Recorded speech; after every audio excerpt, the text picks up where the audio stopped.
Hello' মাইনা বৰখা চেনেলৰ আপোনালোকক বহুত দিনৰ পাছত স্বাগতম জনাইছোঁ।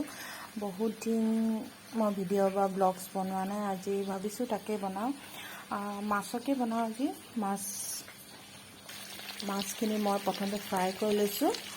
এইখিনি ফুল ফ্ৰাই নহয়, হাফ ফ্ৰাই কৰি লৈছোঁ। মই দাইলৰ লগত বনাম। দাইল আলু ধুই ৰাখি লৈছোঁ। তাৰপিছত তাত বিলাহী দিম, পিঁয়াজ দিম, নৰসিংহ দিম, আৰু আজি অলপ বেলেগ টাইপৰ মাছৰ তৰকাৰীখন খাম আমি।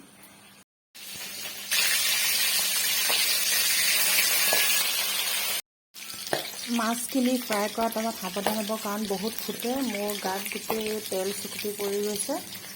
এইখিনি মই ফুল ফ্ৰাই কৰিছোঁ, কাৰণ বেটাৰ ফ্ৰাই মাছ খাই ভাল পায়। এইখিনি ফ্ৰাই কৰি লওঁ ডাঠকৈ। মাছখিনি ওলাই ল'লোঁ। এতিয়া সেইখিনি তেলতে মই পিঁয়াজ দি দিছোঁ, আৰু এতিয়া নৰসিংহ দি দিম। নৰসিংহ দি দিলোঁ। অলপ ৰঙা হোৱাকৈ ভাজি ল'ম। ৰঙা জলকীয়া দুটা দি দিছোঁ। এতিয়া মই দাইলখিনি দি দিম।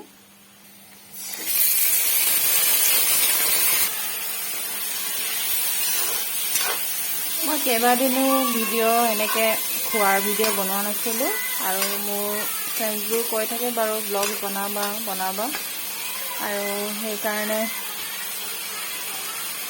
আজি মনত পৰোঁতে পটককৈ খোৱাখিনিকে বনোৱা দেখাই দিছোঁ।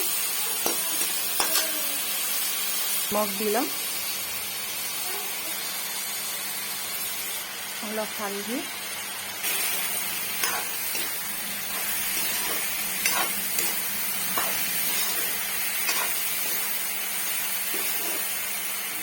এতিয়া যে আমাৰ বিলাহীখিনি কাটি থৈছিলোঁ, মই তাৰ পৰা 2-3মানহে দিম, পাছত মই আকৌ দিম।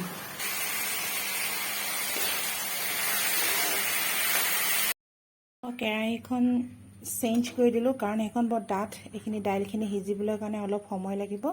এতিয়া ইয়াত ধুনীয়াকৈ ননষ্টিক পেনখনত ধুনীয়াকৈ উতলি থাকিব, সিমান চাই থাকিব নালাগে। এতিয়া এইখিনি উতলাৰ পাছত আমি মাছখিনি দি দিম। এতিয়া শাকখিনি প্ৰায় উতল আহি গৈছে, লাহে লাহে ধুনীয়াকৈ উতলিছে। দাইলখিনি সিজিবলৈ দিব লাগিব, আলুও সিজি যাব।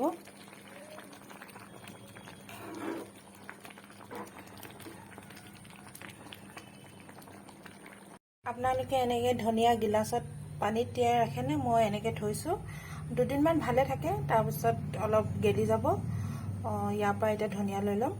শাকখিনি প্ৰায় উতলিছে, প্ৰায় দাইলখিনি সিজি গ'ল। তাৰপিছত আলু সিজিছে,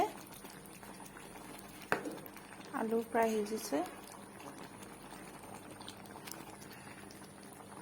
এতিয়া আমি লাহে লাহেকৈ মই মাছৰ পিচকেইটা দি দিম। পিচকেইটা দি দিছোঁ। এইটো কি মাছ হয় আপোনালোকে ক'বচোন, ময়ো ভালকৈ মাছ চিনি নাপাওঁ বাৰু। বাও মাছ বুলি কৈছে নেকি। এতিয়া আমি এইখিনি উতলিব দিম। এইখিনি উতলিছে, মই ধনিয়াখিনি দি দিম। ধনিয়াখিনি দি দিম।